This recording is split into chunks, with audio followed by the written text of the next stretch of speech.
오늘 하나님께서 우리에게 주신 말씀은 잠언 1장 20절에서 33절까지의 말씀입니다. 여러분들은 혹시 누군가의 조언을 듣기 싫어하다가 고생을 하신 적이 있으신가요?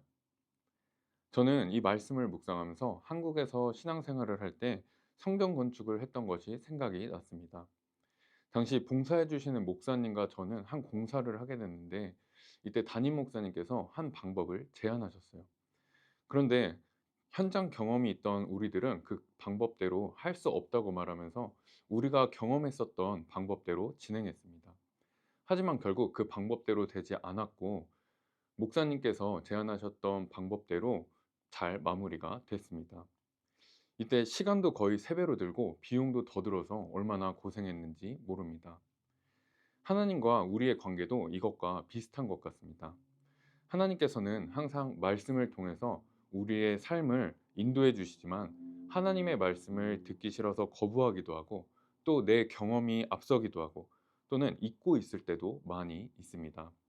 오늘의 본문은 이런 사람들에게 미련한 자, 어리석은 자라고 하면서 책망하고 경고하고 있는 장면입니다. 그 내용을 본문을 통해서 자세히 살펴보도록 하겠습니다. 먼저 잠언 1장은 잠언의 목적에 대해서 말하고 있습니다. 이 지혜에 대해서 가르쳐 주는데, 여호와를 경외하는 것이 지혜의 근본이다라고 말하면서 부모의 교훈에 순종할 것을 말합니다.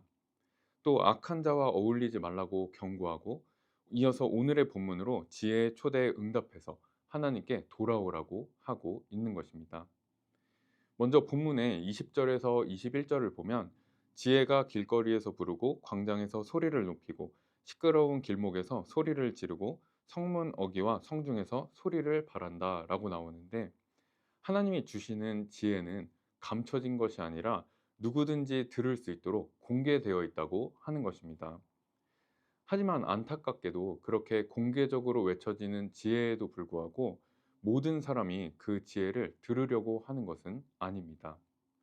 하나님의 말씀을 듣기 싫어서 거부하는 사람들도 있고, 또 바쁜 일상 중에 우리가 잊고 있을 때도 있고, 또 문화 속에서 우리가 둔해져서 하나님의 말씀에서 어긋난 거에도 우리가 무의식 속에서 당연하게 생각하고 있는 경우들도 있습니다. 하지만 그럼에도 지혜는 항상 공개적으로 외쳐지면서 우리들을 초대하고 있다는 것을 알 수 있습니다. 이어서 22절에서 32절까지는 하나님의 지혜를 무시하고 자기 방법대로 세상적인 방법을 따르는 사람들한테 책망하면서 경고하고 있는 장면이 나옵니다. 그런데 23절에 보면 먼저 회개를 요청하는 장면이 나옵니다. 23절을 보면, 나의 책망을 듣고 돌이키라. 보라, 내가 나의 영을 너희에게 부어주며 내 말을 너희에게 보이리라 라고 말하는데, 원어의 뜻을 살펴보면 회개한 사람에게 끊임없이 새롭고 풍성하게 주어지는 성령에 대한 약속의 내용으로 볼 수 있습니다. 즉, 하나님의 지혜를 무시하고 자기 방법대로 세상 지혜로 살아가는 사람들에게 하나님께서는 지혜를 듣고 회개하고 돌이키라는 하나님의 놀라운 은혜의 초대라고 할 수 있습니다. 그렇게 돌이키는 사람들에게 하나님께서 지혜의 영을 통해서 새로운 깨달음으로 인도해 주시겠다는 뜻입니다. 계속해서 공개적으로 알 수 있게 하셨고, 또 지혜를 들으면서 돌이키라고 하셨음에도 불구하고 돌이키지 않는 사람들에게 재앙이 있을 것이고, 두려움이 임하고 근심과 슬픔이 있을 것이라고 말합니다. 그때 하나님을 찾지만 하나님을 만나지 못할 거라고 하고, 또 열심히 기도하지만 하나님으로부터 응답을 받지 못할 것이라고 말하고 있습니다. 이 말씀을 봐서 우리들의 삶에서 하나님의 말씀에서 어긋나면 문제들이 생긴다는 것을 생각해 볼 수 있습니다. 그 문제들이라는 건 실제적으로 일어나는 일들도 있지만, 영적으로 평안을 느끼지 못하는 문제가 있을 수도 있습니다. 그래서 우리들은 우리들의 삶의 문제를 만날 때, 물론 안 좋은 일이 그냥 일어날 수도 있지만, 우리는 하나님의 말씀에 어긋나 있는 것이 있는지 돌아볼 수 있는 지혜가 있어야 될 것입니다. 마지막으로 33절에는 하나님의 말을 듣는 자들은 평안히 살며 재앙의 두려움이 없이 안전할 것이라고 말하고 있습니다. 이 표현을 원문으로 보면 완료형 문법으로 써져 있는데, 평안하고 안전한 것은 미래에 대한 천국 소망이기도 하지만 지금 우리가 소유할 수 있는 현재적인 의미를 나타내기도 한다는 것입니다. 즉 하나님의 지혜를 따르는 사람들은 평안하고 안전할 것이라고 말하는 것입니다. 이 부분을 묵상하면서 이런 생각을 해봤습니다. 하나님의 말씀들이 디테일하게 나와 있기는 하지만 하나님의 말씀에 나와 있지 않는 부분들은 어떻게 하지? 라는 생각을 해봤습니다. 그 묵상 끝에 이런 생각을 하게 됐어요. 그렇게 작은 것 하나하나까지 나와 있지 않은 게 너무 감사하다. 왜냐하면 지금도 힘들다고 생각이 들고 또 그렇게 작은 것까지 하나하나 나와 있다면 정말 숨도 못 쉬게 힘들었을 것 같다는 생각이 듭니다. 그것은 참 사랑이라고 말할 수 없을 것 같습니다. 하지만 하나님께서는 우리를 정말 사랑해 주셔서 우리에게 자유를 주셨습니다. 그리고 삶의 정말 중요한 부분들을 성경을 통해서 우리에게 말씀하시면서 하나님의 지혜로 초대하고 계시는 것입니다.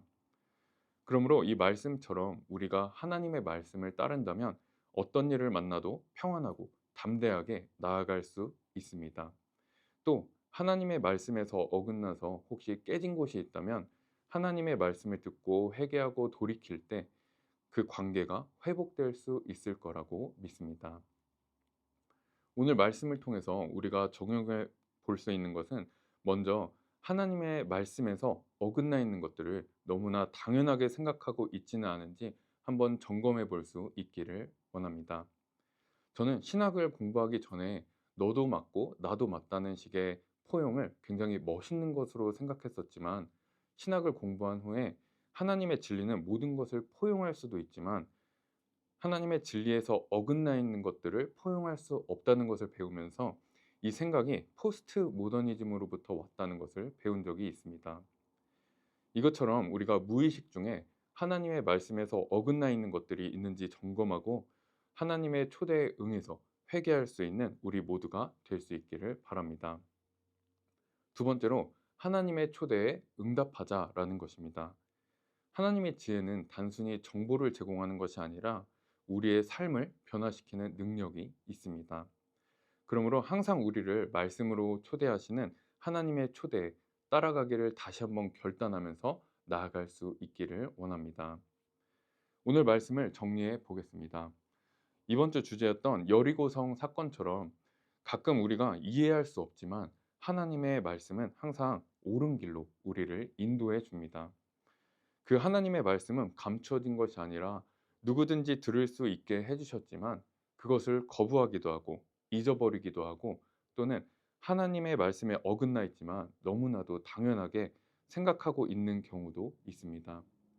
이제 하나님의 말씀으로 분별해서 회개해서 돌이켜서 하나님의 초대에 응답함으로 하나님의 말씀을 따라갈 수 있는 우리 모두가 될 수 있기를 원합니다. 그런 우리들에게 어떤 일이 있어도 평안하고 또 안전한 삶으로 하나님께서 인도해 주실 줄 믿습니다. 오늘 하루도 말씀으로 초대하시는 하나님의 초대에 응답하시면서 평안하시고 안전한 하루 보내시기를 바랍니다. 기도하겠습니다. 하나님 아버지 감사합니다. 오늘 말씀을 통해서 하나님의 지혜를 다시 듣습니다. 성령의 충만함을 통해서 그 지혜를 따라갈 수 있게 도와주시고 그 지혜를 따라가기로 결단하며 나아갈 때 깨어진 곳이 회복되고 변화돼서 평안하고 안전한 우리들의 삶이 될 수 있게 하여 주시옵소서. 그러므로 하나님께 영광 올려드리며 삶에서 하나님의 성교가 나타나는 우리 모두의 삶이 되게 하여 주시옵소서. 감사드리며 예수 그리스도의 이름으로 기도드립니다. 아멘.